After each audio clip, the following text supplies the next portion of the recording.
El viento de enero aullaba por las colinas de Oaxaca como el lamento de 1000 almas en pena, arrastrando consigo el polvo seco de la tierra yerma y las promesas rotas de un año que comenzó sin esperanza. Era 1889, y para Refugio Salazar, una viuda reciente de apenas 29 años, ese viento trajo no solo frío, sino también el silencio insoportable de una casa que ya no oía la risa de su esposo, ni el sonido de sus pesadas botas sobre el suelo de tierra. Apenas habían pasado 3 semanas desde que encontraron el cuerpo de Tomás en el fondo del Barranco de las Ánimas, con el cráneo fracturado y los bolsillos vacíos. Aunque todos en San Jerónimo del Monte sabían que Tomás nunca llevaba nada de valor, solo su viejo machete y el rosario de madera que su abuela le había regalado de niño. La versión oficial, la que el alcalde Silverio Montes dictó con su voz resonante desde el pórtico del ayuntamiento, fue clara y contundente, como una sentencia de muerte, accidente, ebriedad, caída fatal. Tomás Salazar, decían, se había emborrachado en la cantina La Esperanza, se había extraviado en la oscuridad y se había desplomado por el barranco como un animal ciego. Era mentira. Refugio lo sabía con una certeza que le quemaba el pecho como un carbón encendido. Tomás no bebía desde que nació su primera hija, Lupita, hacía 13 años. Había jurado sobre la imagen de la Virgen de Guadalupe que su familia jamás vería un centavo desperdiciado en licor mientras él tuviera manos para trabajar y pies para caminar. Lo que Refugio sabía, lo que la mantenía despierta cada noche mirando el techo de paja mientras sus 5 hijos dormían acurrucados en la estera de paja del rincón, era lo que Tomás le había susurrado 3 noches antes de morir. Había llegado tarde esa noche, con el rostro pálido como la luna llena, las manos temblorosas al quitarse el sombrero. Refugio, había dicho con una voz que ella nunca le había oído. Una voz desprovista de su habitual coraje, reemplazada por un miedo primario y animal. Vi algo que no debía haber visto. Allá arriba, en la cueva del diablo, esa que todos evitan. Estaba recogiendo leña y... Dios mío, Chucha, los huesos. Hay cientos de huesos ahí arriba, y no son huesos de animales. Son huesos humanos, huesos de niños, huesos de mujeres. Y hay algo más, algo tallado en la roca. Nombres, fechas, 1692. Alguien los mató a todos y los escondió allí. Si esta historia ya te está cautivando, no olvides suscribirte y darle a me gusta. Cuéntame en los comentarios desde dónde la escuchas. Me encanta saber de ti. Refugio le había rogado que no dijera nada, que lo guardara en secreto, que pensara en sus hijos, pero Tomás poseía esa maldita nobleza que lo hacía incapaz de vivir con semejante injusticia sobre sus hombros. Tengo que decírselo al padre Anselmo, había insistido, con los ojos brillantes de dolorosa convicción. Esas almas necesitan descanso cristiano, necesitan ser reconocidas. 2 días después, Tomás fue a hablar con el padre Anselmo en la sacristía de la iglesia de San Jerónimo. Refugio nunca supo qué se dijeron, pero esa misma tarde vio al sacerdote entrar apresuradamente en la casona de don Silverio Montes, el hombre más poderoso del pueblo, cuya familia había sido dueña de la mitad de las tierras del valle durante 200 años, tierras que, según escrituras coloniales, habían sido adquiridas legalmente durante el virreinato, aunque nadie recordaba exactamente cómo ni de quién. Esa noche Tomás no regresó a casa. Lo encontraron al amanecer del día siguiente en el fondo del barranco, con el cuerpo destrozado como un muñeco de trapo. Y cuando Refugio se arrodilló a su lado y le tocó la mano fría, supo con aterradora claridad que su esposo no había resbalado. Lo habían empujado, silenciado, porque había visto la verdad que don Silverio y su maldito linaje habían ocultado durante 2 siglos. El entierro fue rápido, casi vergonzoso, como si quisieran enterrar a Tomás antes de que su cadáver pudiera hablar. El padre Anselmo recitó las oraciones apresuradamente, evitando la mirada de Refugio, y don Silverio ni siquiera apareció, enviando en su lugar a su capataz con una bolsa de monedas, 30 pesos de plata, el precio que el terrateniente ponía a la vida de un jornalero. Refugio tomó las monedas porque no tenía otra opción, porque sus 5 hijos tenían hambre y porque el orgullo no alimenta estómagos vacíos. Pero cuando el capataz se fue, escupió al suelo donde había estado y juró en voz baja que algún día, de alguna manera, la verdad que Tomás había descubierto saldría a la luz, aunque tuviera que morir en el intento. Los días posteriores al entierro fueron una espiral descendente hacia el abismo de la pobreza absoluta. Sin Tomás, la pequeña milpa que trabajaban en tierras comunales no tenía quien la cuidara. Los vecinos, amables al principio, trajeron tamales y atole durante los 9 días de luto, pero luego el silencio se instaló como una niebla fría. Refugio intentó lavar ropa para otros, pero las mujeres del pueblo, esas mujeres con rebozos de seda que iban a misa todos los domingos, le cerraron las puertas una a una, con excusas educadas pero firmes. «Ya tenemos quien nos lave la ropa, doña Refugio. No hay trabajo estos días, quizás el mes que viene». Lo que ninguno dijo en voz alta, pero todos pensaron, fue que la viuda del hombre que había muerto accidentalmente, tras hacer preguntas incómodas, era una viuda peligrosa, una mancha que nadie quería cerca de sus patios limpios. El dueño de la habitación de adobe donde vivían, un hombre amargado y de rostro impasible llamado Abundio, les dio un mes de gracia por compasión. Pero cuando ese mes se cumplió y Refugio no pudo pagar los 4 pesos de alquiler, llegó una mañana con 2 hombres corpulentos y los echó a la calle sin contemplaciones. «No es nada personal, doña Refugio», dijo mientras sus hombres sacaban la petate, las ollas y los trapos que eran todas sus pertenencias. «Pero yo también tengo que vivir. Si no pagas, no hay casa». Refugio estaba de pie en medio del camino polvoriento con sus 5 hijos aferrados a su falda. Lupita, de 13 años, con los ojos demasiado viejos para su edad. Los gemelos Chuy y Lalo, de 10 años, que ya no sonreían. Rosita, de 5 años, con su muñeca de trapo andrajosa. Y el bebé Tomasito, de apenas 8 meses, mamando de un pecho casi seco. Tenía 26 pesos de los 30 que le había dado don Silverio. Los otros 4 habían ido al funeral y a la masa para tortillas. Tenía la ropa andrajosa que vestían, un rebozo desgastado que una vez perteneció a su madre y la absoluta certeza de que, si no encontraba refugio antes del anochecer, sus hijos dormirían bajo las estrellas gélidas de enero, expuestos al frío que mataba a los niños pobres con la misma indiferencia con la que el sol abrasaba la tierra en mayo. Refugio vagó por San Jerónimo durante 3 días buscando trabajo, un techo, una mano amiga, pero las puertas se cerraban antes de que pudiera tocarlas y la gente apartaba la mirada cuando la veían llegar.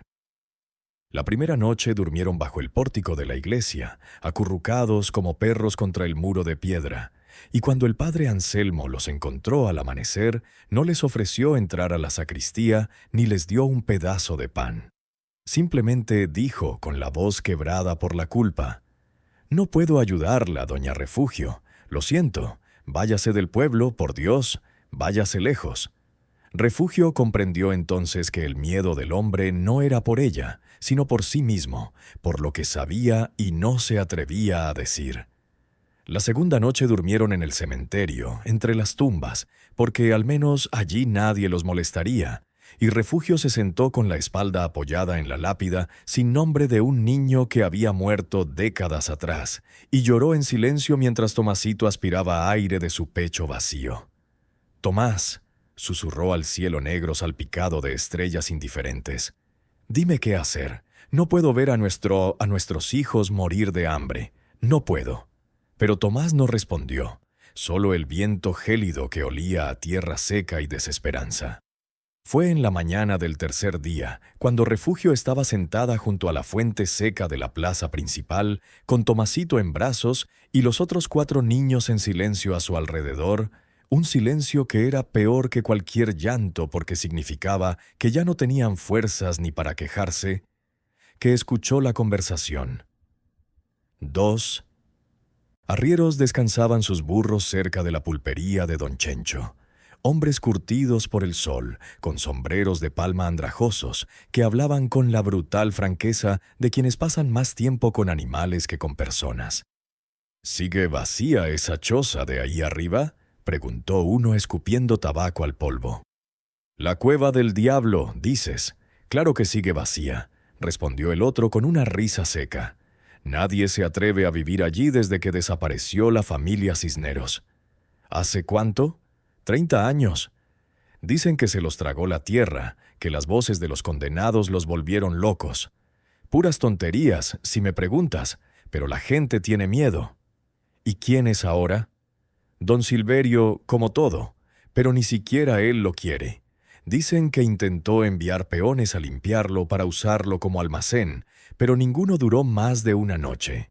Uno salió corriendo gritando que había oído llantos bajo las tablas del suelo.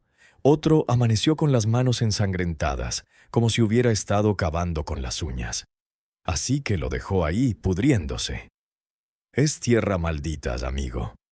Refugio sintió algo agitarse en su pecho, algo parecido a la esperanza, pero más oscuro, más desesperado. Una gruta vacía, un lugar que nadie quería, un techo. Se levantó con las piernas temblando de hambre y caminó directamente hacia los arrieros, interrumpiendo su conversación con una valentía que no sentía, pero fingía con cada fibra de su ser. «Disculpen, caballeros», dijo con la voz ronca por 3 días sin suficiente agua. «Les oí mencionar una cueva vacía. ¿Dónde está exactamente?» Los 2 hombres la miraron como si una piedra hubiera empezado a hablar. «Señora», dijo el mayor con una mezcla de asombro y lástima, «no querrán entrar ahí. Es un lugar diabólico. Dicen que...» «Dicen muchas cosas», interrumpió Refugio con una firmeza que la sorprendió incluso a ella misma. «Solo necesito saber si tiene techo y si puedo llegar a pie». El arriero la observó fijándose en los niños delgados, los ojos hundidos, la desesperación que emanaba de la mujer como olor a sudor. Suspiró. «Está a 2 leguas subiendo la cuesta de las ánimas, siguiendo el viejo sendero de los carboneros. Verá un peñasco con forma de calavera, y junto a él está la entrada. Es una cueva natural que alguien tapió con adobes hace años, como una choza encajada en la roca. Tiene techo, pero señora...» Hizo una pausa, buscando las palabras adecuadas. «Por algo está vacía. Si entra ahí, lo hará bajo su propio riesgo. Nadie vendrá a buscarla si pasa algo». «Ya nadie me busca», respondió Refugio con una amargura que cortaba como el cristal. «¿Cuánto quiere don Silverio que me quede ahí?»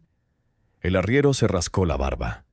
«Ni idea, pero si vas a la casona y le ofreces algo, lo que sea, probablemente lo acepte solo para librarse del problema. Ese lugar tiene mala fama. Dicen que la familia Montes puso allí algo que no debían, hace mucho tiempo, y por eso está embrujado». Refugio no esperó más.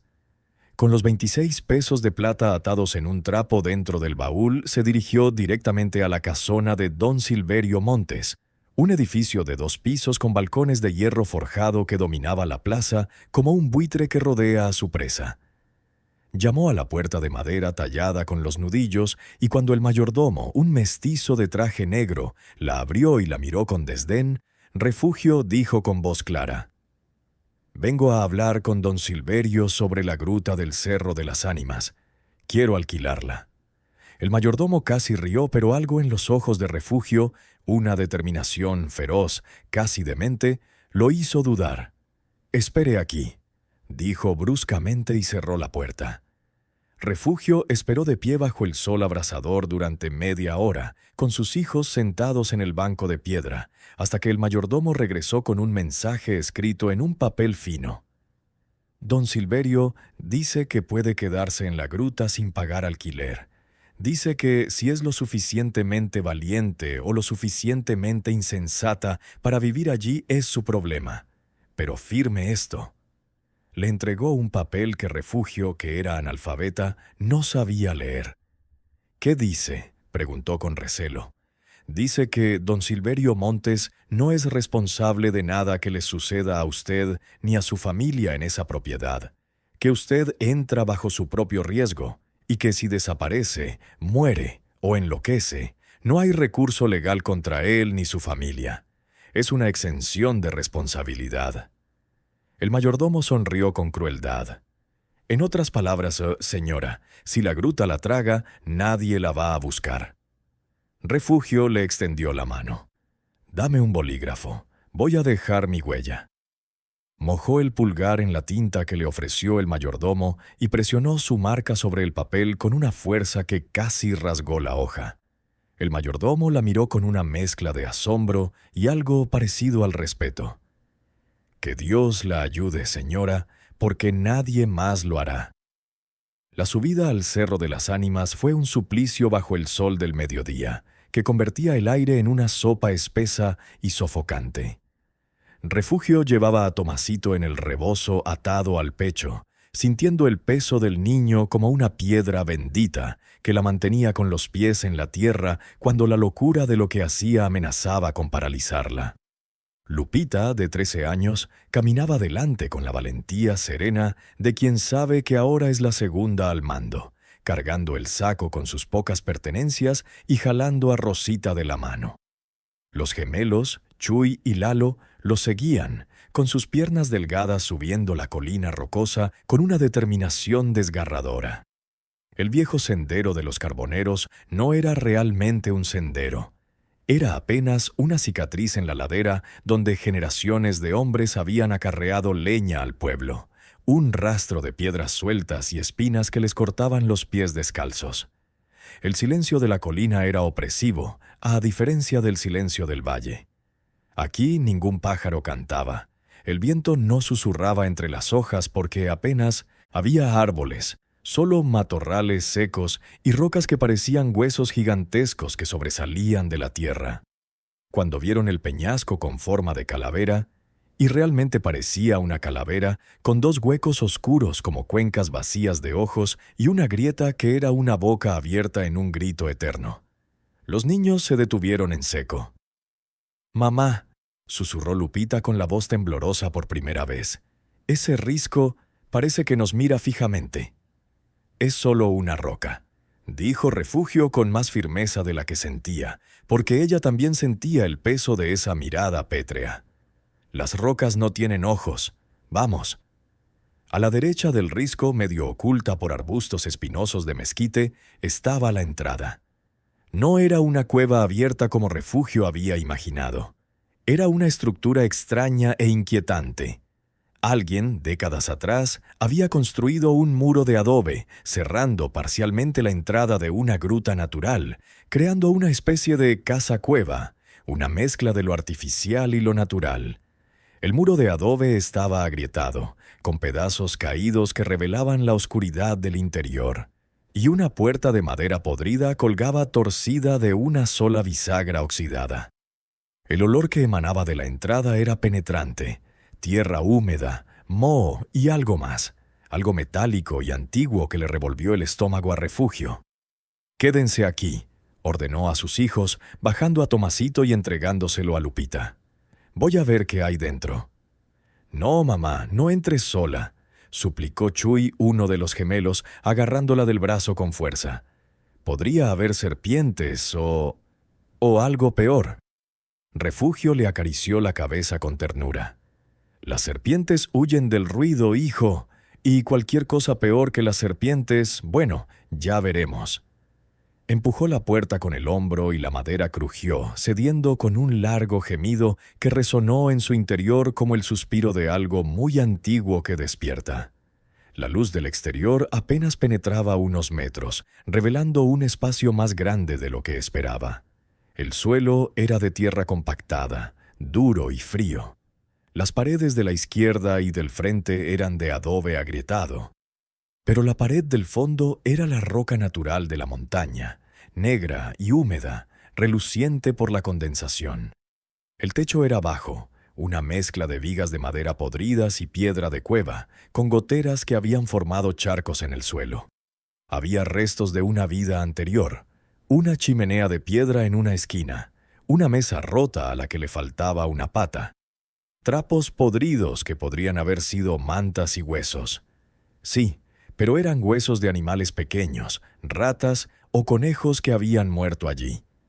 Pero lo que hizo que Refugio se detuviera y sintiera un escalofrío que nada tenía que ver con el frío del lugar fueron las marcas en las paredes. Alguien había tallado algo en el adobe cerca de la chimenea. Se acercó mientras sus ojos se acostumbraban a la penumbra y vio que eran palabras, escritas con un cuchillo o un clavo, con una letra temblorosa y desesperada. «Perdón, perdón, los oigo, no pararán». Y debajo una fecha, 1857. Refugio tocó las letras con los dedos, sintiendo las profundas hendiduras en el barro seco. 32 años. 32 años atrás, alguien había escrito eso. ¿Los Cisneros? ¿La familia desaparecida? ¿Qué habían oído? Un sonido la sacó de sus pensamientos. Un sonido tan bajo que casi lo confundió con su propia respiración, pero no lo era. Era un murmullo, como agua corriendo a lo lejos, o como voces susurrando en un idioma que no entendía. Venía de abajo, del suelo, o quizás de las profundidades de la gruta, donde la oscuridad era absoluta. Refugio contuvo la respiración escuchando. El murmullo continuó unos segundos y luego se detuvo. Silencio absoluto de nuevo. «Es mi estómago», dijo en voz alta intentando convencerse. «Es mi estómago vacío haciéndome oír cosas, o es agua filtrándose por la roca». Pero una parte de ella, esa parte ancestral que todas las mujeres de su familia habían poseído, esa parte que su abuela llamaba el don de saber, le decía que no era agua ni hambre. Era algo más. Regresó a la entrada donde la esperaban sus 5 hijos, pálidos y expectantes. Lupita fue la primera en hablar. «¿Qué hay adentro, mamá?» Refugio la miró a todos sus hijos, esas almas inocentes que dependían completamente de ella para sobrevivir, y tomó una decisión. «Hay un techo», dijo con firmeza. «Hay paredes, hay un hogar donde podemos hacer fuego, ahora es nuestro». «¿Pero qué hay de las voces?», preguntó Lalo, el otro gemelo con los ojos abiertos. «¿Las voces de los condenados?» «No hay voces», mintió Refugio mirándolo directamente a los ojos. «Solo hay piedra y silencio, y eso es mejor que dormir bajo las estrellas heladas. Ahora entren todos. Vamos a limpiar este lugar y convertirlo en nuestro hogar». Los niños entraron despacio, tomados de la mano, y cuando todos estuvieron dentro, Refugio cerró la puerta podrida como pudo. La oscuridad los envolvió como una manta pesada. «Tenemos que buscar leña para la fogata», dijo Refugio con una voz que no dejaba lugar al miedo. «Lupita, tú vienes conmigo.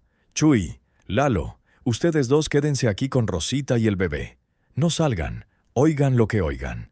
¿Entendido?» Los niños asintieron en la penumbra. Aquella primera noche en la Cueva del Diablo, la familia Salazar durmió acurrucada junto a la fogata donde Refugio había logrado encender una pequeña hoguera con ramas secas y hierba.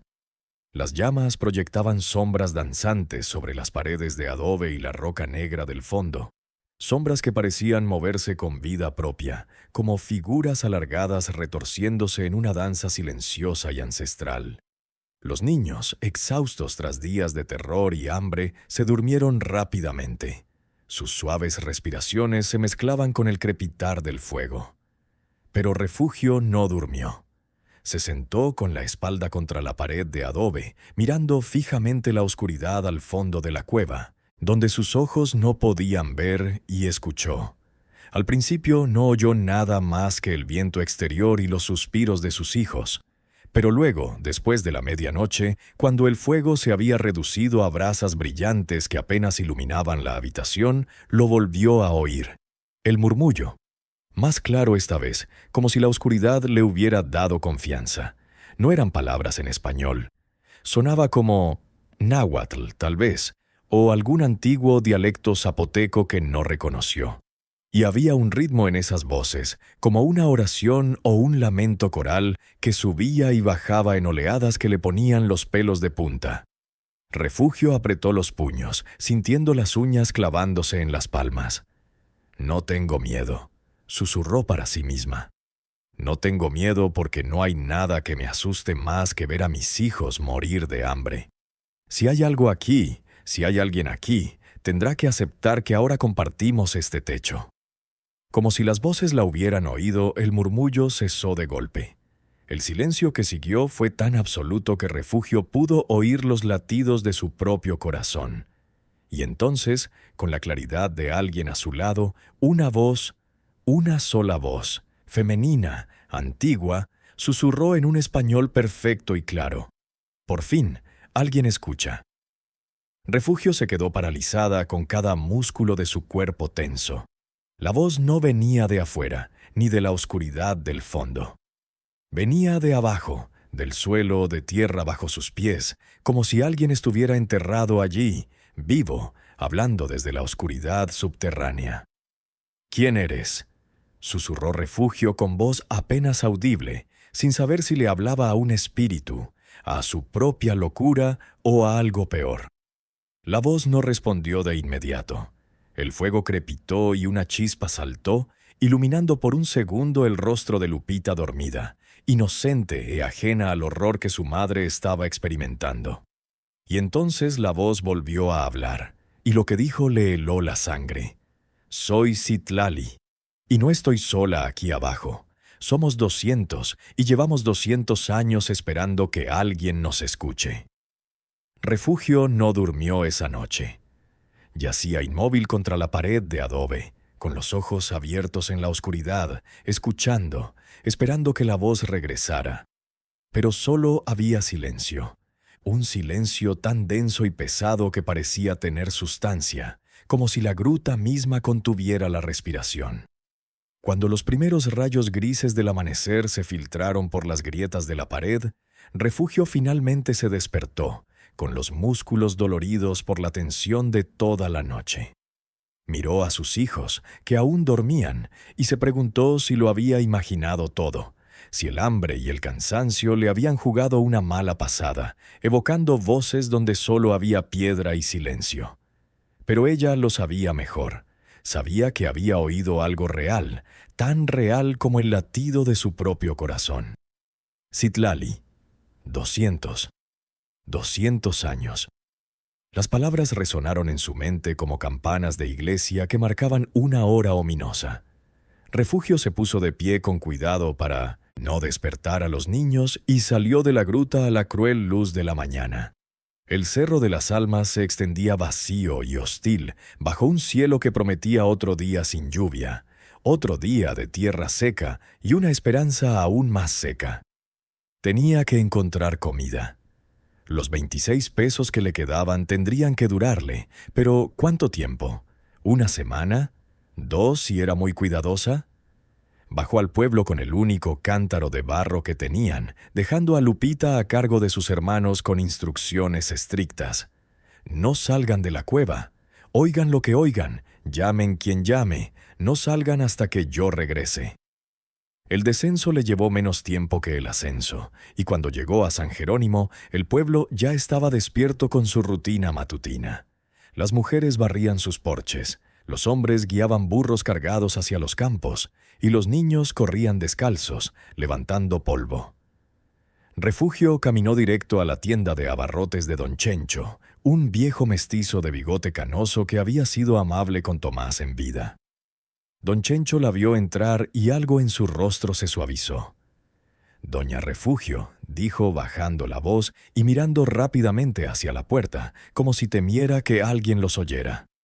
«Dicen que se fue a vivir a la gruta del cerro. Dígame que no es cierto». «Es cierto», respondió Refugio con la cabeza en alto. «Es el único techo que tengo». El anciano negó con la cabeza, con los ojos llenos de genuina preocupación. Ese lugar no es bueno, señora. Mi abuelo me dijo que ahí es donde...» Se detuvo mordiéndose el labio. «¿Dónde qué, don Chencho?», preguntó Refugio sintiendo que se le aceleraba el corazón. El tendero volvió a mirar hacia la puerta, asegurándose de que estuvieran solos. «Donde el bisabuelo de don Silverio, don Gaspar Montes escondió los cuerpos. Fue durante la rebelión indígena de 1692, cuando los zapotecas del valle se alzaron contra la hacienda porque les estaban despojando de sus tierras ancestrales y obligando a sus hijos a trabajar en las minas. Don Gaspar llamó a los soldados del virrey y, bueno, mataron a muchos. Pero lo peor estaba por venir. Refugio sintió que el suelo se tambaleaba bajo sus pies. ¿Qué pasó después? Don Chencho bajó aún más la voz, hasta que apenas fue un susurro áspero. Don Gaspar necesitaba que el virrey pensara que la rebelión había sido pequeña, contenida, para no perder su encomienda. Así que hizo desaparecer los cuerpos, especialmente los de las mujeres y los niños que se habían refugiado en el templo indígena.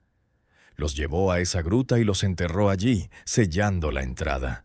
Entonces corrió la voz de que el lugar estaba maldito, que cualquiera que entrara oiría las voces de los condenados.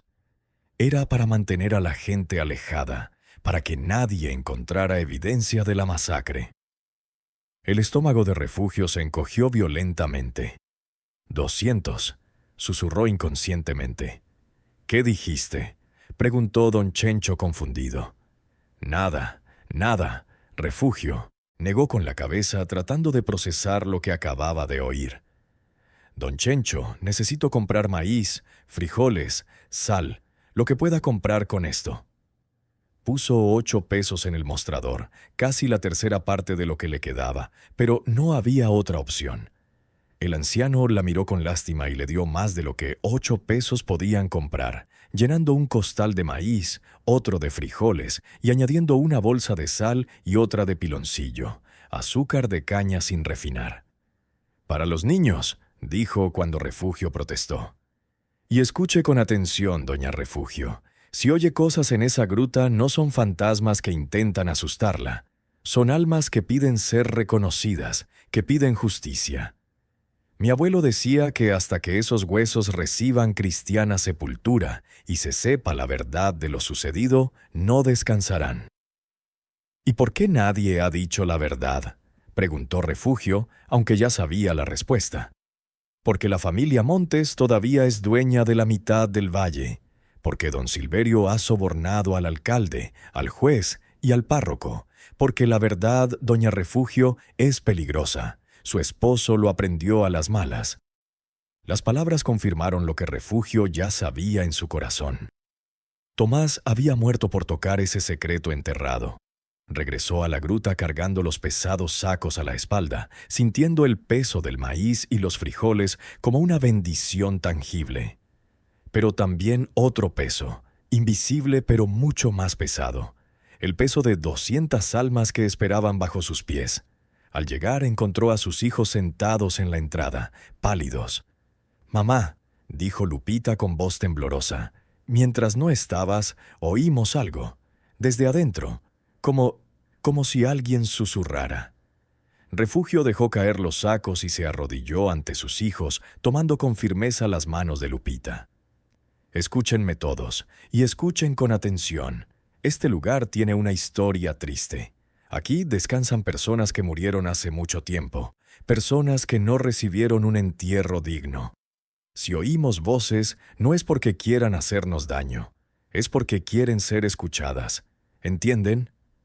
Los niños asintieron aunque sus ojos aún estaban llenos de miedo. «¿Son fantasmas, mamá?», preguntó Rosita en voz baja. «Son almas», corrigió Refugio con suavidad. «Y seremos sus vecinos. Los respetaremos y nos dejarán vivir aquí». ¿De acuerdo? Los días siguientes establecieron una rutina de supervivencia. Refugio aprendió a hacer fuego con la leña seca que recogía en la colina, a cocinar tortillas en piedras calientes y a preparar frijoles en la única olla de barro que tenían. Los niños, con la milagrosa adaptabilidad de la infancia, comenzaron a explorar los alrededores de la cueva, encontrando lagartijas, escarabajos y plantas que Refugio reconoció como comestibles, porque su abuela se las había enseñado en su propia infancia. Lupita se convirtió en la guardiana de sus hermanos menores, vigilándolos con ojos de águila mientras Refugio trabajaba. Pero la cueva en sí seguía siendo un enigma inquietante. Durante el día, cuando el sol se filtraba por las grietas, parecía simplemente un espacio rústico y húmedo, incómodo pero tolerable. Pero al caer la noche, cuando las sombras se alargaban y el fuego de la chimenea proyectaba formas danzantes en las paredes, la atmósfera cambiaba. El murmullo regresaba no todas las noches, sino varias veces por semana. A veces era apenas perceptible, como el viento entre las hojas. Otras veces era más fuerte. Un coro de voces superpuestas hablando en ese idioma antiguo que Refugio no entendía pero sentía en sus huesos. Y siempre venía del suelo, como si bajo la tierra compactada yaciera una cripta llena de gente susurrando en la oscuridad eterna. Los niños aprendieron a ignorarlo, o al menos a fingir que lo hacían. Se acurrucaban más cerca del fuego cuando las voces comenzaban y cantaban las canciones que Refugio les enseñaba para ahogar el sonido. Pero Refugio no podía ignorarlo. Cada noche, cuando sus hijos dormían, ella permanecía despierta escuchando, tratando de comprender, sintiendo una creciente presión en el pecho, una obligación que no había pedido pero que se le imponía como un yugo invisible. Fue en la mañana del 8.º día viviendo en la cueva que todo cambió. Refugio estaba barriendo el suelo de tierra con un manojo de ramas secas, intentando mantener el espacio lo más limpio posible, cuando notó algo extraño cerca de la chimenea. El suelo estaba ligeramente hundido, como si hubiera un hueco debajo. Había estado tan concentrada en sobrevivir que no lo había notado antes, pero ahora, con la luz de la mañana entrando en el ángulo adecuado, era evidente. Se arrodilló y pasó la mano por la depresión.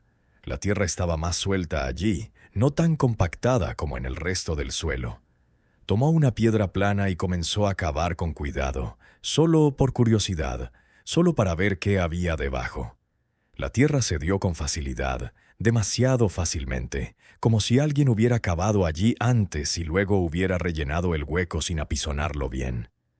Cavó más hondo, y a unos 30 centímetros, sus dedos tocaron algo sólido. No era piedra, era madera. Un tablón. Su corazón se aceleró. Cavó por los bordes, revelando una trampilla cuadrada de madera oscura y podrida, de aproximadamente 1 metro de lado. Había una anilla de hierro oxidada a un lado para levantarla. Refugio se quedó paralizada mirando la trampilla. Sabía lo que había debajo. Lo sabía con una certeza visceral que le revolvió el estómago. Los huesos, las 200 almas, la evidencia del crimen que la familia Montes había estado ocultando durante 2 siglos. «¿Mamá?», la voz de Lupita la sobresaltó. La niña estaba de pie en la puerta con Rosita de la mano, mirando el agujero que Refugio había cavado. «¿Qué es eso?». «Sal afuera», dijo Refugio con una voz tensa que no admitía réplica. «Lleva a tus hermanos al afloramiento rocoso. Juega ahí hasta que te llame. Ahora, Lupita». La niña, asustada por el tono de su madre, obedeció de inmediato. Sacó a Rosita de la gruta y gritó a los gemelos que la siguieran. Cuando Refugio se quedó sola, se arrodilló de nuevo ante la trampilla. Le temblaban las manos al agarrar la anilla de hierro oxidado. ¿Debería abrirla? ¿Tenía derecho a perturbar lo que había sido enterrado? Pero entonces recordó la voz de Citlali. «Llevamos 200 años esperando que alguien nos escuche». No pedían ser olvidados, pedían ser encontrados. Con un esfuerzo que le hizo crujir la espalda, Refugio tiró de la anilla. La trampilla resistió al principio, sellada por décadas de humedad y tierra, pero luego se dio con un crujido largo y lastimero que resonó por la gruta como el gemido de algo muy antiguo que despierta. La levantó por completo y la dejó caer a un lado, levantando una nube de polvo antiguo que la hizo toser. El olor que subía del pozo era abrumador. No era descomposición reciente, sino algo mucho más antiguo y perturbador. Tierra húmeda, cal y ese olor metálico que Refugio ahora reconocía como el olor a huesos viejos y sangre seca convertida en polvo. Se asomó por el borde, sus ojos acostumbrándose a la oscuridad del pozo. No era muy profundo, quizá 3 metros, pero lo que vio allí abajo la dejó sin aliento y le provocó un sollozo en la garganta. Huesos. Cientos de huesos. No estaban dispuestos en tumbas individuales como en un cementerio cristiano. Estaban apilados, arrojados como basura en una fosa común, un revoltijo de fémures, costillas, cráneos, pequeños huesos de manos y pies, todos mezclados en una masa macabra que llenaba el fondo del pozo. Y no eran solo huesos de adultos. Refugio pudo ver pequeños cráneos, del tamaño de los de sus propios hijos, docenas de ellos, algunos tan pequeños que solo podían ser de bebés. También vio restos de tela podrida, fragmentos de lo que alguna vez fueron huipiles bordados y fajas tejidas, la vestimenta tradicional zapoteca que había usado su abuela. Estas personas habían sido enterradas vestidas, o mejor dicho, arrojadas a la fosa vestidas y cubiertas con tierra como si fueran animales muertos. Refugio se sentó sobre sus talones, con lágrimas corriendo por su rostro, sintiendo un dolor físico en el pecho, como si alguien le apretara el corazón con puño de hierro. «Dios mío», susurró, «Dios mío, lo que les hicieron». Y entonces, como si su reconocimiento hubiera sido una llave girando en una cerradura invisible, las voces regresaron. Esta vez no eran un murmullo lejano. Eran claras, fuertes, urgentes, superpuestas unas a otras en un coro de desesperación que llenaba la gruta hasta el techo. Refugio se tapó los oídos, pero las voces no venían de afuera. Venían de dentro de su cabeza, de un lugar profundo donde las palabras se convertían en imágenes y las imágenes en recuerdos que no eran suyos. Vio con ojos que no eran los suyos. Una plaza llena de gente, familias zapotecas que habían acudido al antiguo templo para celebrar una ceremonia de siembra, ignorando las órdenes del encomendero español de trabajar en su hacienda ese día, porque era un día sagrado según el calendario antiguo. Vio hombres a caballo llegar con armaduras de cuero y espadas, soldados del virrey enviados por don Gaspar Montes para pacificar a los rebeldes. Vio la violencia estallar sin previo aviso, las espadas cayendo, los gritos, la sangre corriendo entre las piedras del templo. Vio a madres corriendo con sus hijos, intentando llegar al bosque, pero siendo alcanzadas, aniquiladas, asesinadas sin piedad. Vio al propio don Gaspar Montes, un hombre alto de barba negra y ojos fríos como el pedernal, dando órdenes desde su caballo. No dejen testigos, ni uno, sobre todo mujeres y niños. No quiero que esta historia llegue a oídos del virrey como algo más grande de lo que fue. Vio cómo arrastraban los cuerpos, uno a uno, los cargaban en carretas cubiertas y los subían a la montaña al amparo de la noche. Vio esta gruta cuando era solo una cueva natural, y vio a los soldados arrojando los cuerpos a una fosa que habían cavado en la tierra, trabajando en silencio con el rostro cubierto por pañuelos empapados en mezcal para resistir el olor. Vio a don Gaspar ordenarles que cubrieran la fosa con tierra y cal, que construyeran el piso superior, que sellaran la gruta con paredes de adobe para que pareciera una estructura habitable, pero una en la que nadie querría vivir. Y vio cómo se corrió la voz de que el lugar estaba maldito, habitado por demonios que hablaban lenguas paganas. Era la mentira perfecta. La masacre había sido borrada de la historia oficial, reducida a un altercado menor con rebeldes en los informes al virrey. Las familias de las víctimas, demasiado aterrorizadas para hablar, habían aceptado el silencio como el precio de seguir con vida. Y los cuerpos, la evidencia física del genocidio, habían permanecido allí, en esta tumba olvidada, durante 200 años. Las visiones cesaron de golpe, y Refugio regresó al presente jadeando, con el rostro empapado de lágrimas y sudor. Las voces seguían ahí, pero ahora podía distinguir palabras sueltas en español, fragmentos de súplicas superpuestas. «Dile a mi esposo lo que pasó. Mis hijos, mis bebés. No merecíamos esto. Di la verdad. Diles nuestros nombres». Y por encima de todas, la voz que había hablado la primera noche, la voz de Citlali, clara como una campana. «Refugio Salazar, viuda de Tomás. Ahora lo sabes. Ahora has visto. ¿Serás nuestra voz? ¿O nos dejarás pudrirnos en el olvido como a todos los demás? Refugio se secó las lágrimas con el dorso de la mano, dejando manchas de tierra en su rostro. «Te escucho», susurró con voz ronca. «Los oigo a todos, pero no sé qué hacer. Si hablo, si le cuento a alguien lo que encontré, don Silverio me matará como mató a Tomás. Y entonces mis hijos quedarán huérfanos». «Tus hijos», respondió la voz de Citlali, y había una ternura infinita en ella que hizo que Refugio se desmayara. «Tus hijos están vivos, los nuestros no. Tus hijos pueden crecer, casarse, tener sus propios hijos. Los nuestros fueron cortados como tiernas mazorcas de maíz antes de que maduraran. ¿No vale la pena arriesgarse por la verdad?» «No puedo», susurró Refugio con la voz quebrada. «No puedo sacrificar a mis hijos por ti. Lo siento mucho, pero no puedo». El silencio que siguió fue tan absoluto y devastador que Refugio sintió como si acabara de traicionar algo sagrado.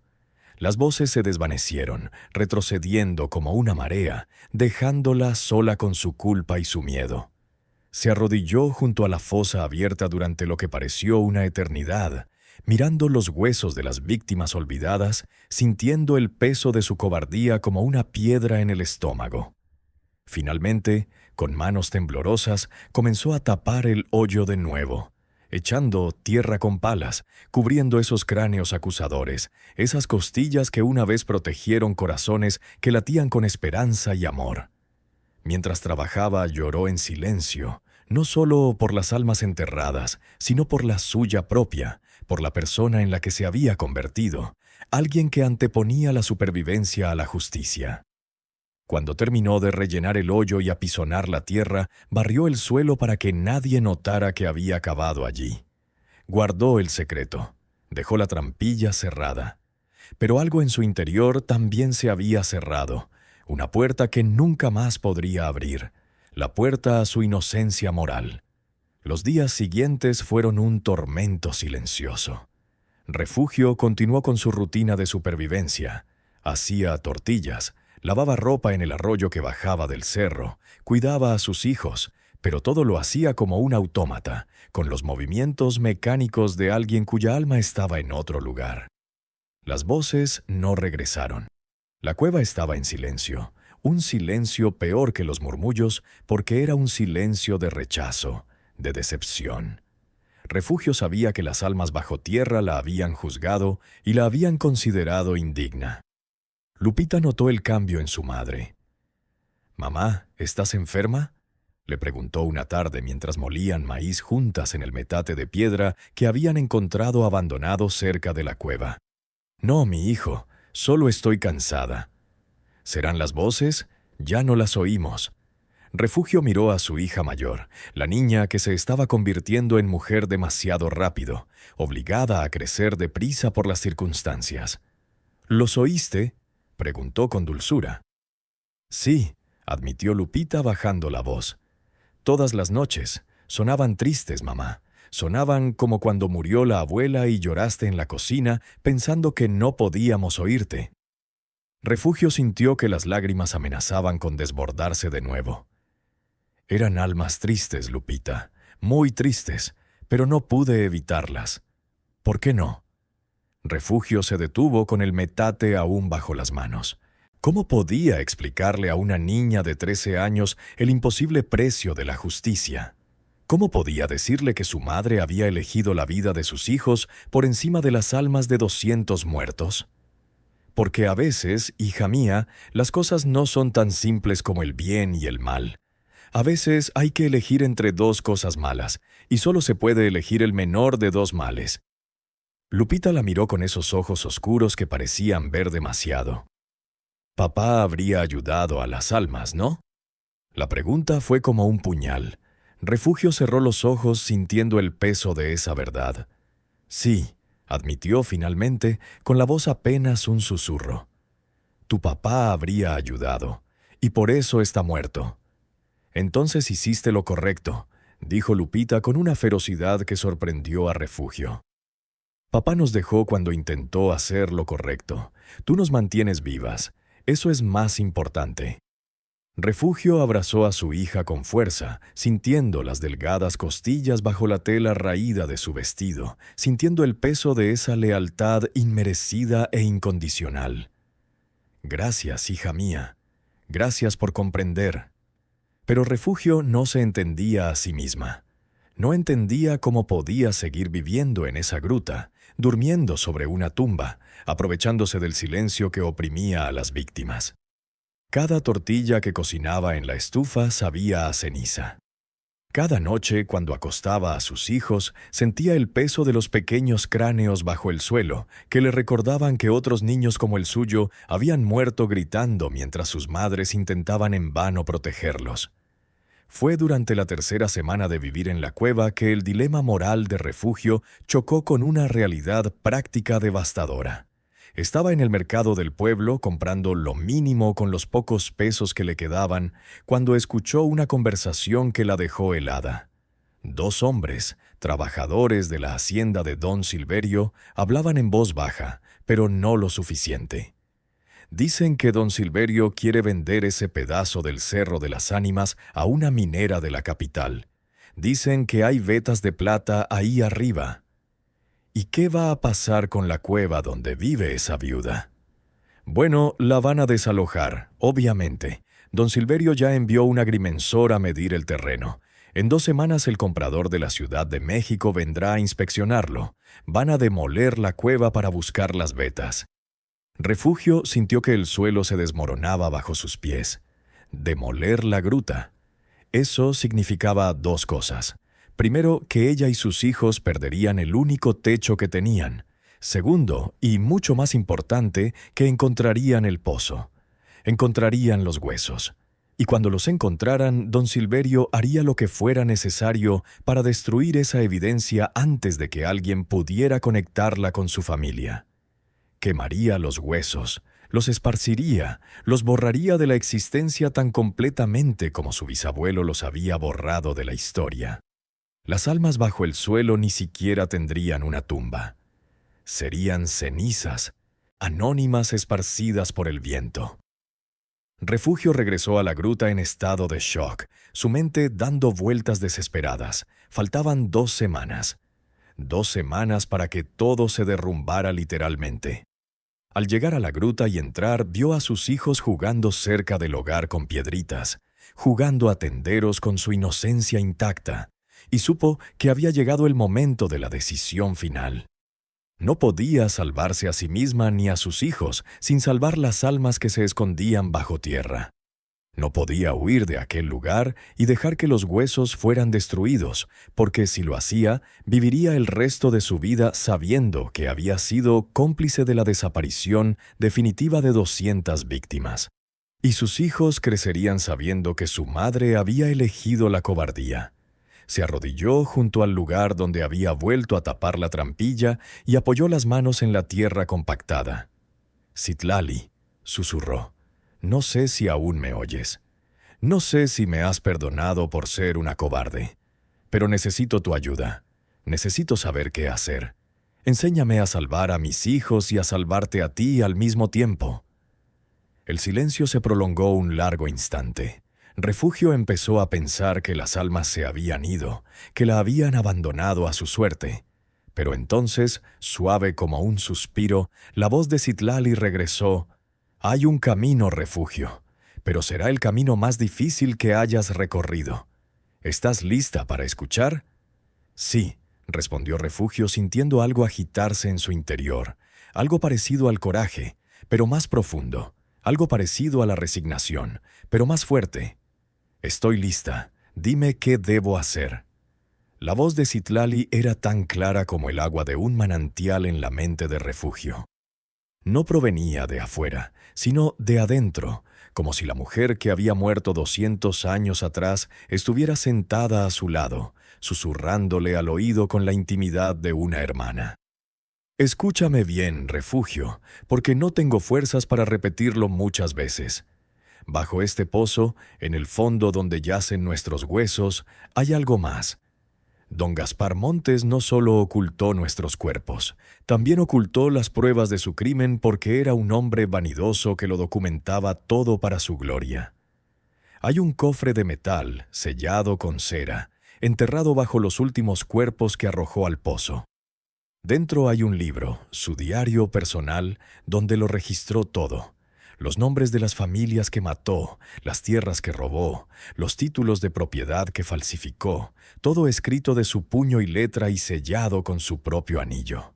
Refugio jadeó. ¿Por qué escondería algo así? ¿Por qué no lo quemó? Porque hombres como don Gaspar creen en su inmortalidad, que su legado perdurará para siempre. Escribió ese diario como testimonio de su poder, pensando que un día, cuando todos los indígenas estuvieran extintos y olvidados, sus descendientes lo encontrarían y admirarían su astucia. Lo selló con magia negra, con un hechizo que solo podría romper alguien de nuestra sangre o con nuestro permiso. Tienes ambas, Refugio. Tienes sangre zapoteca de tu abuela materna y tienes nuestro permiso. Puedes romper el sello. ¿Pero cómo?, preguntó Refugio con la mente acelerada. Si saco ese libro, si lo muestro como prueba, don Silverio me matará en el acto. No solo a mí, también a mis hijos. No puede permitir que esa prueba exista. Por eso no se lo vas a enseñar a don Silverio, respondió Citlali con infinita paciencia. Se lo vas a enseñar al único hombre de este pueblo con el poder y la voluntad de enfrentarse a la familia Montes. Don Prudencio Ríos, el viejo notario que vive en la Casa Azul junto a la iglesia. Es un hombre honesto en un pueblo de cobardes, y su padre fue uno de los niños que sobrevivió a la masacre porque estaba enfermo y se quedó en casa ese día.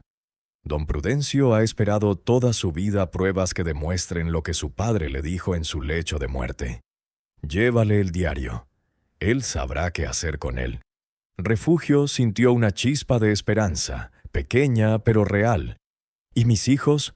¿Cómo los protejo mientras todo esto sucede? Hay una cueva más arriba en la colina, donde la roca con forma de calavera tiene una grieta en la base. Es pequeña, pero seca y escondida. Lleva a tus hijos allí con provisiones para una semana. Deja la cueva vacía. Cuando los hombres de la minera vengan a inspeccionar, encontrarán el pozo porque lo dejarás abierto. Pero para entonces, el diario ya estará en manos de don Prudencio, y él habrá enviado copias a la Ciudad de México, a la residencia del arzobispo, a los periódicos. La verdad se habrá extendido como la pólvora, y don Silverio no podrá apagarla. Era un plan peligroso, que dependía de la honestidad de un hombre al que Refugio apenas conocía y de la rapidez de la justicia en un sistema corrupto. Pero era el único plan que tenían.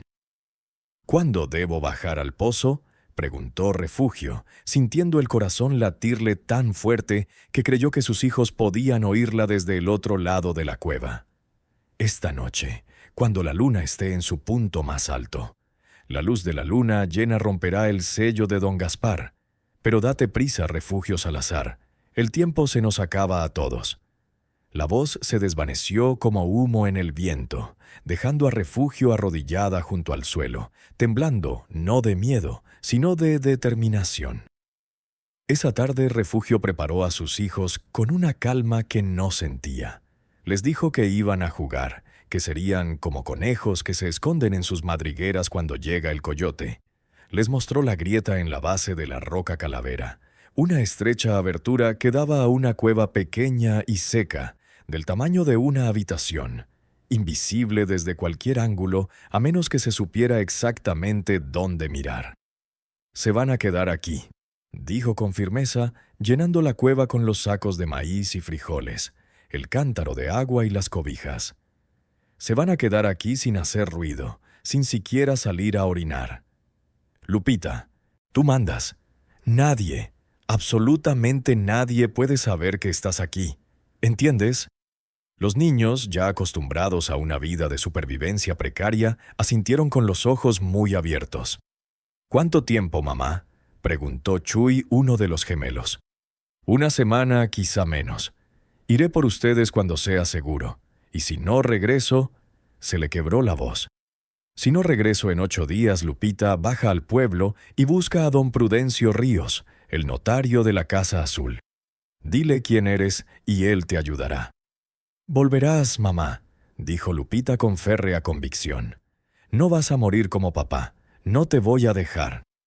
Refugio abrazó a sus 5 hijos con una fuerza que quería grabar en su memoria el aroma de sus cabezas, la textura de su piel, el peso de sus cuerpos contra el suyo. Los amo más que a mi propia vida, susurró. Todo lo que hago es por ustedes. Recuérdenlo siempre. Cuando la luna llena se elevó sobre la colina de las almas, iluminando el paisaje con una luz plateada y espectral, Refugio regresó a la gruta, sola. Había apartado la tierra que cubría la trampilla y ahora contemplaba el pozo abierto, la boca oscura que conducía a la tumba de 200 almas. Dios mío, rezó en voz alta, si alguna vez me has escuchado, escúchame ahora. Dame fuerzas para descender a ese infierno y volver a subir. Dame fuerzas para mis hijos. Encontró una vieja cuerda que los cisneros habían dejado colgada de una viga del techo, comprobó su resistencia y la ató a la viga más gruesa. Bajó la cuerda al pozo y comenzó a descender, sus pies buscando apoyo contra las paredes de tierra compactada, sus manos agarrando la cuerda hasta que le sangraron las palmas. El descenso pareció durar una eternidad. Cuando sus pies finalmente tocaron el fondo, el olor era insoportable, no a descomposición, porque los cuerpos llevaban siglos muertos, sino a tierra húmeda, cal vieja, y ese olor mohoso de antigüedad que viene con las tumbas olvidadas. La luz de la luna se filtraba por la abertura en la parte superior apenas lo suficiente para ver. Refugio miró a su alrededor con el estómago apretado. Estaba de pie sobre huesos. Los cráneos la miraban con cuencas vacías desde el suelo irregular del pozo. Las costillas sobresalían de la tierra como las raíces de árboles muertos. Los pequeños huesos de las manos, tan diminutos, se extendían hacia ella como si suplicaran una ayuda que llegó 2 siglos demasiado tarde. «Perdóname», susurró con la voz quebrada. «Perdóname por pisar donde estás. No es una falta de respeto, es una necesidad». Y entonces milagrosamente sintió calma. Una calma que no era la suya, una paz que descendió sobre ella como una bendición. Las almas la habían perdonado. Más que eso, la estaban guiando. Sintió una inexplicable urgencia de caminar hacia la esquina izquierda del pozo, donde los huesos parecían estar más amontonados. Se arrodilló y comenzó a separar con cuidado los huesos más externos, dejándolos a un lado con toda la reverencia que pudo reunir. Bajo la tercera capa de restos, sus dedos tocaron algo sólido y frío. Metal.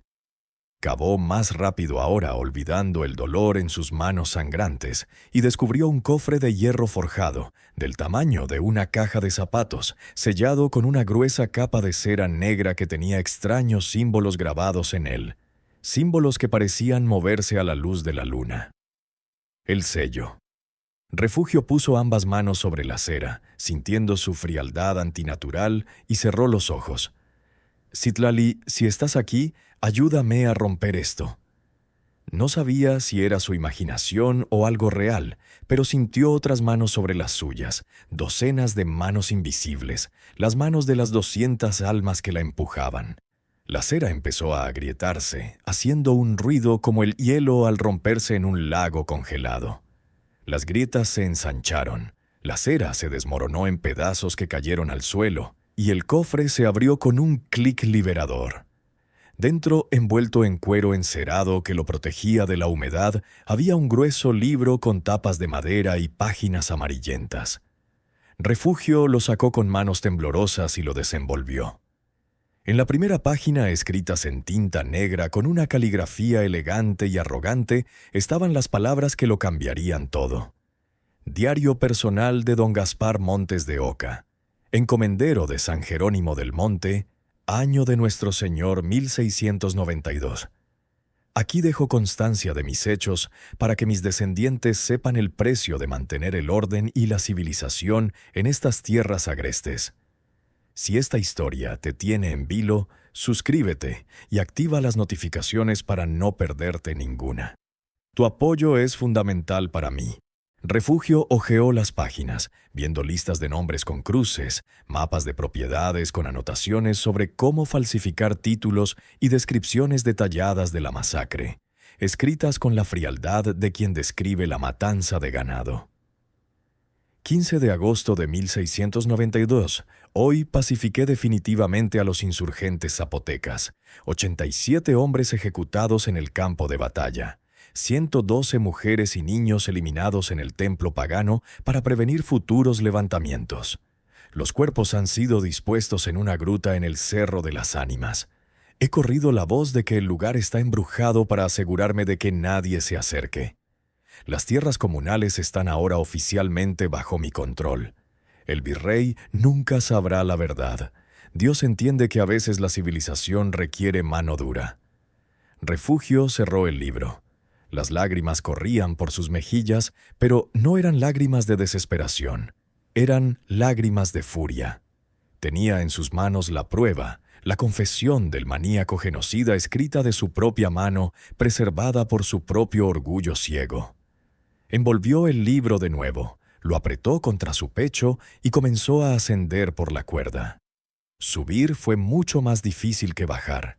Le temblaban los brazos de esfuerzo y cansancio, pero cada vez que sentía que no podía más, pensaba en sus hijos, escondidos en la cueva, esperándola, y encontraba una fuerza que no sabía que poseía. Cuando finalmente emergió del pozo y se desplomó en el suelo de la gruta, jadeando, con el libro apretado contra el pecho, supo que lo más peligroso apenas comenzaba. Bajó al pueblo con la luz del amanecer, cuando las calles aún estaban vacías, salvo por perros callejeros. Caminó directamente a la Casa Azul junto a la iglesia y llamó a la puerta con los nudillos ensangrentados. Un hombre mayor, de barba blanca y mirada penetrante tras unas gafas de montura metálica, le abrió. ¿Sí?, preguntó con cautela. «Don Prudencio Ríos», dijo Refugio sin preámbulos. «Soy Refugio Salazar, la viuda de Tomás. Tengo algo que ha estado esperando toda su vida». Don Prudencio Ríos la observó un largo instante, con sus viejos ojos escrutando el rostro mugriento de Refugio, sus manos ensangrentadas, la férrea determinación que irradiaba de ella como el calor de un horno. Luego miró el bulto envuelto en cuero que sostenía contra su pecho como si fuera su propio hijo. «Pase», dijo simplemente haciéndose a un lado. «Rápido, antes de que la vean». La casa de don Prudencio olía a libros viejos, tabaco de pipa y el aceite de las lámparas que había usado toda la noche trabajando en documentos legales. Era una casa solitaria, ordenada pero austera, llena de estanterías rebosantes de archivos y libros de derecho. Don Prudencio cerró la puerta con llave y corrió las cortinas antes de volverse hacia ella. «Mi padre», dijo sin que Refugio le preguntara nada, «me contó en su lecho de muerte lo que vio a los 7 años. Me habló del templo, de la sangre, de los gritos de su madre que oyó desde la casa donde estaba enfermo con fiebre. Me contó cómo llegaron los soldados y se llevaron los cuerpos en carretas cubiertas. Me contó que pasó el resto de su vida intentando encontrar dónde los habían enterrado, pero nunca lo logró. Murió sin saberlo». «Sé dónde están», dijo Refugio en voz baja pero clara. «Están bajo mi suelo, en la gruta del Cerro de las Ánimas». Don Prudencio se tambaleó como si lo hubieran golpeado y tuviera que apoyarse en su escritorio. «Cielos», susurró. «Siempre estuvo ahí, siempre. Y nadie se atrevía a...» «Y hay más». Refugio desenvolvió el libro y lo colocó sobre el escritorio. Don Gaspar Montes lo anotó todo. Nombres, fechas, las escrituras que falsificó, todo. Don Prudencio se acercó al libro con pasos lentos, casi reverentes, como si fuera una reliquia sagrada. Apoyó las manos temblorosas sobre la tapa de madera y lo abrió. Recorrió con la mirada la primera página, y Refugio vio cómo las lágrimas empezaban a rodar por sus arrugadas mejillas. «Mi padre se llamaba Mateo Ríos Zárate», susurró el anciano pasando las páginas hasta encontrar una lista. Aquí está su nombre.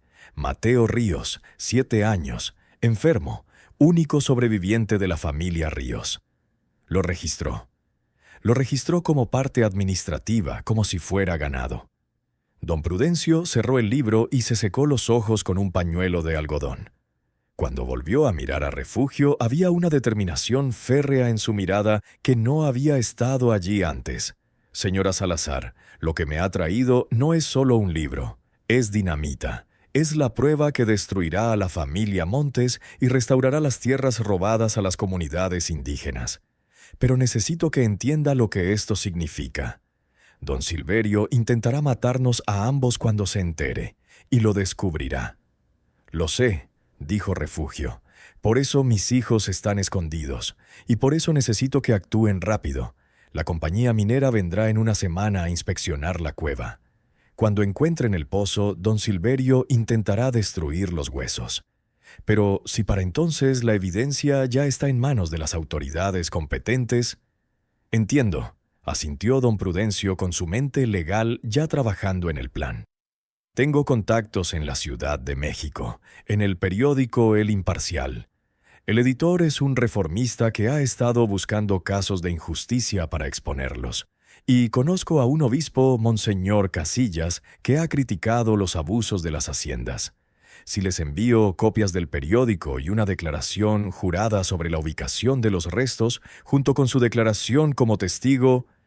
Hizo una pausa, mirándola fijamente. Necesito que firme una declaración jurada. Necesito que declare que encontró este libro en la gruta y que vio los restos con sus propios ojos. ¿Está dispuesta a hacerlo sabiendo que estará poniendo su nombre en un documento que don Silverio verá? Refugio no dudó ni un segundo. Sí. Mi esposo murió intentando descubrir este secreto. No voy a deshonrar su memoria ocultándome ahora. Don Prudencio sonrió con una sonrisa triste pero respetuosa. Es usted una mujer extraordinaria, doña Refugio. Su esposo se habría sentido orgulloso.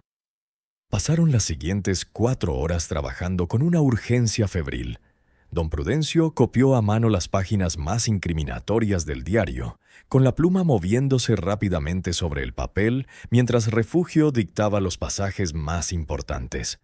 Preparó 3 paquetes idénticos, uno para El Imparcial, otro para Monseñor Casillas y otro para un abogado de derechos indígenas de Oaxaca a quien don Prudencio conocía. Cada paquete contenía copias de las páginas del diario, un mapa que mostraba la ubicación exacta de la gruta y el pozo, y la declaración jurada de Refugio, escrita con la elegante letra de don Prudencio, pero firmada con la huella dactilar de Refugio impregnada en tinta. Yo, Refugio Salazar, viuda de Tomás Salazar, declaro bajo juramento ante Dios que en el mes de enero de 1889 descubrí en la gruta conocida como del Diablo, en el Cerro de las Ánimas, jurisdicción de San Jerónimo del Monte, una fosa común que contenía los restos de aproximadamente 200 personas, hombres, mujeres y niños, quienes, según el diario personal de don Gaspar Montes de Oca, fueron asesinados el 15 de agosto de 1692 durante la represión de un levantamiento indígena zapoteca. Solicito ante las autoridades eclesiásticas y civiles que estos restos sean exhumados y se les dé cristiana sepultura, y que se investigue el despojo de tierras documentado en dicho diario. Estos paquetes saldrán hoy, dijo don Prudencio sellando el último con cera roja. Tengo un arriero de confianza que los llevará a la capital. En 3 días, esta historia saldrá en todos los periódicos de México. Don Silverio no podrá detenerla, aunque mate a todos los testigos. ¿Y los huesos?, preguntó Refugio. ¿Qué pasará con ellos? Cuando lleguen las autoridades de la Ciudad de México, exhumarán los restos y les darán cristiana sepultura en el cementerio del pueblo, con sus nombres grabados en una lápida comunitaria. Las almas descansarán por fin. Refugio sintió que se le quitaba un enorme peso de encima. Gracias, don Prudencio. Gracias por creerme, por ayudarme. El anciano la miró con los ojos húmedos. No, señora. Gracias por tener el coraje que les faltó a 3 generaciones de hombres de este pueblo. Ahora váyase, reúna a sus hijos y váyase del pueblo hasta que esto pase. La tormenta que se avecina será terrible». Refugio salió de la Casa Azul con el corazón más ligero de lo que había estado en semanas, pero ese alivio duró exactamente lo que le tomó caminar 3 cuadras, porque allí, de pie en medio del camino de tierra, bloqueándole el paso con los brazos cruzados y una sonrisa de pura malicia, estaba el capataz de don Silverio, acompañado de 4 hombres, armados con machetes. «Buenos días, doña Refugio», dijo el capataz con una falsa cortesía, más amenazante que cualquier insulto. «Don Silverio quiere hablar con usted, ahora mismo, y no aceptará un no por respuesta». Refugio sintió que el suelo se tambaleaba bajo sus pies, pero se obligó a mantener la mirada impasible. «No tengo nada que decirle a don Silverio», dijo con una calma que no sentía. «Vivo en la cueva con su permiso, no le debo nada». «Ah, pero él piensa diferente», respondió el capataz acercándose un paso. «Cree que has estado cavando en su propiedad sin permiso. Cree que encontraste algo que no debías y quiere, digamos, aclarar las cosas». Los otros 4 hombres formaron un semicírculo a su alrededor, cortando cualquier ruta de escape. Refugio evaluó rápidamente sus opciones. Podía gritar, pero ¿quién acudiría en su ayuda? Podía correr, pero eran 5 hombres contra una mujer exhausta. Podía luchar, pero acabaría muerta en el camino, y sus hijos quedarían huérfanos. «De acuerdo», dijo finalmente alzando las manos en señal de rendición. «Iré a hablar con don Silverio, pero después me dejarás llevarme a mis hijos». El capataz sonrió dejando al descubierto sus dientes manchados de tabaco. «Claro, claro. Es solo una conversación, no hay de qué preocuparse». La condujeron a la casona no por la entrada principal por donde entraban las visitas respetables, sino por la puerta trasera que daba a los establos, la entrada para sirvientes y peones. La empujaron por pasillos oscuros hasta llegar a un estudio en el 2.º piso, una habitación revestida de madera oscura con estanterías llenas de libros probablemente inéditos y un enorme escritorio de caoba tras el cual se sentaba don Silverio Montes. Era un hombre de unos 50 años, alto y delgado, con bigote encerado y ojos grises que miraban a Refugio con la misma frialdad con la que un carnicero mira a un cerdo antes de degollarlo. En la pared, detrás de él, colgaba un retrato al óleo de un hombre con armadura del siglo XVII, arrogante y cruel. Don Gaspar Montes, sin duda, menospreciando a su descendiente del pasado. «Siéntese», ordenó don Silverio sin preámbulos, señalando una silla frente al escritorio. Refugio se sentó negándose a mostrar el terror que sentía. «Escuché cosas interesantes esta mañana, doña Refugio», empezó don Silverio juntando las manos bajo la barbilla. «Me dicen que la vieron entrar a la casa del notario Ríos antes del amanecer, cargando algo. También me dicen que don Prudencio envió 3 paquetes urgentes a la capital con su arriero de confianza. Y me pregunto, ¿qué habrá en esos paquetes que sea tan importante?» «No sé de qué habla», mintió Refugio manteniendo la voz firme. «Fui a consultar con don Prudencio sobre asuntos legales relacionados con el terreno donde vivo». Don Silverio se recostó en su silla con una sonrisa cada vez más amenazante. «¿Sabe qué es extraño, doña Refugio? Su esposo, que en paz descanse, vino a verme 3 semanas antes de su accidente. Vino hablando de huesos en una cueva, de una masacre ancestral, de injusticias del pasado. Le dije que se fuera a casa y olvidara lo que había visto, que algunas cosas es mejor no remover. Pero no me escuchó. Y mire lo que le pasó». La amenaza implícita flotaba en el aire como un cuchillo en el aire. «¿Está usted confesando haber matado a mi marido?», preguntó Refugio con la voz temblorosa, no de miedo, sino de rabia. «Porque si es así, debe saber que esa confesión acaba de ser escuchada por testigos». Don Silverio rió con un sonido seco y sin humor. «¿Testigos? ¿Quiénes? Estos hombres. Señaló a los 4 que habían traído a Refugio y que ahora estaban de pie junto a la puerta. Trabajan para mí, harán lo que les diga, incluso olvidar esta conversación. Se levantó lentamente y caminó hacia la ventana que daba a la plaza. Lo que no entiendo, señora, es por qué está tan decidida a destruir su propia vida por un montón de huesos viejos. Le ofreceré un trato justo. Olvide lo que vio. Abandone mi propiedad en silencio y le daré 50 pesos para que se instale en otro pueblo. Sus hijos comerán bien, tendrá un futuro, solo tiene que callarse. Como debería haber hecho mi marido, dijo Refugio con amargura.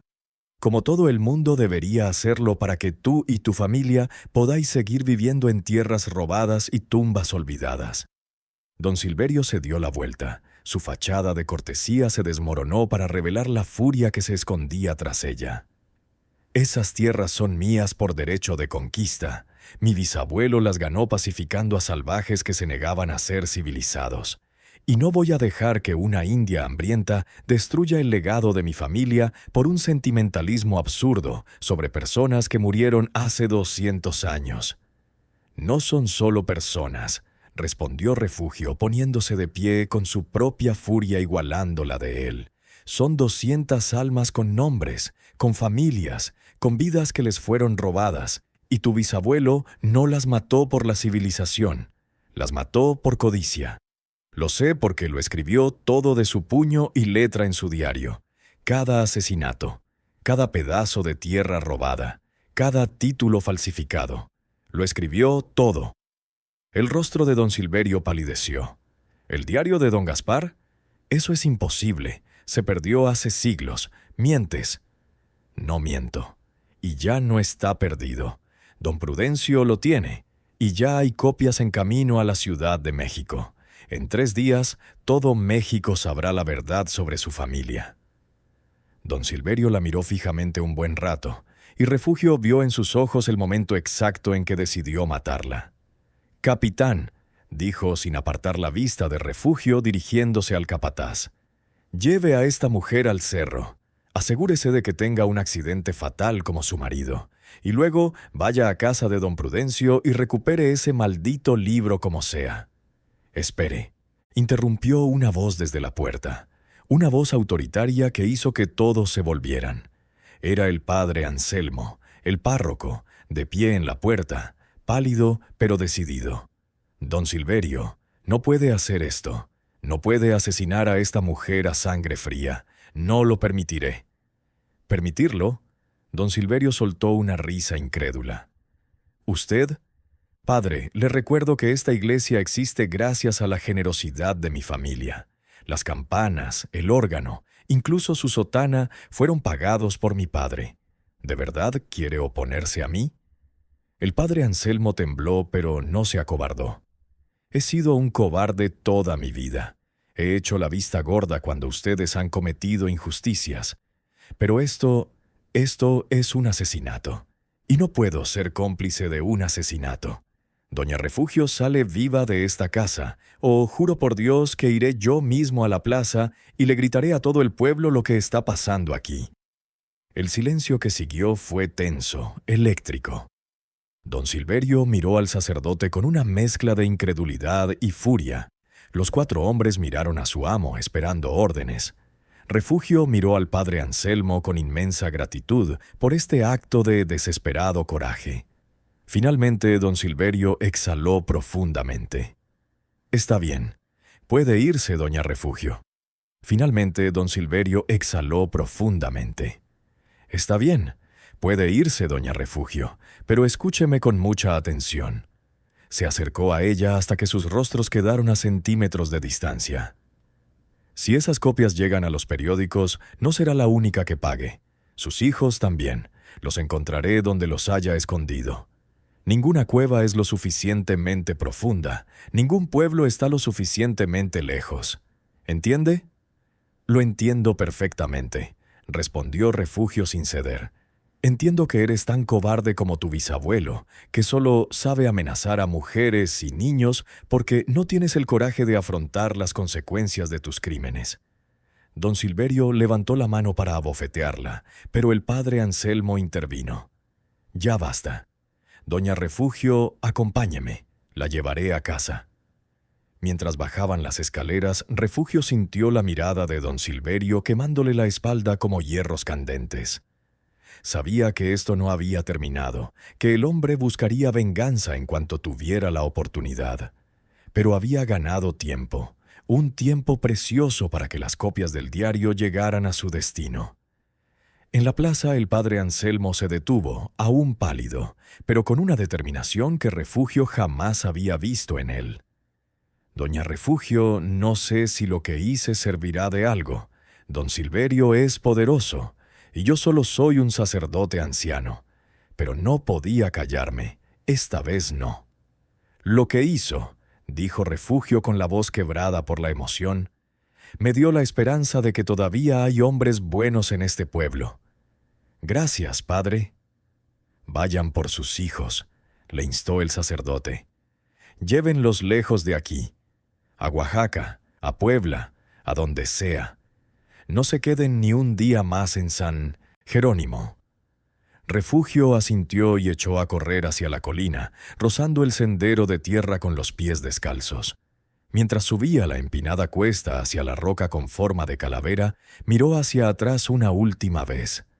Desde esa altura podía ver todo el pueblo, la plaza con su kiosco de música de hierro forjado, la iglesia con su campanario, la gran casa de los montes que lo dominaba todo desde su posición elevada. Un pueblo construido sobre secretos y sangre, sobre injusticias tan antiguas que se habían convertido en tradición. Pero las tradiciones podían romperse, los secretos podían revelarse. Y la justicia, aunque llegara 200 años tarde, seguía siendo justicia. Cuando llegó a la grieta al pie del acantilado y llamó suavemente a sus hijos, cuando Lupita emergió primero, seguida de sus hermanos menores, cuando los 5 la abrazaron llorando de alivio, Refugio supo que había tomado la decisión correcta. Cueste lo que cueste, había elegido la verdad sobre el silencio, la justicia sobre la supervivencia, la memoria sobre el olvido. «Nos vamos», les dijo recogiendo rápidamente las provisiones. «Ahora mismo, y no volveremos hasta que todo haya terminado». «¿Lo hiciste, mamá?», preguntó Lupita con sus grandes ojos brillando de esperanza. «¿Todos van a descubrir la verdad?».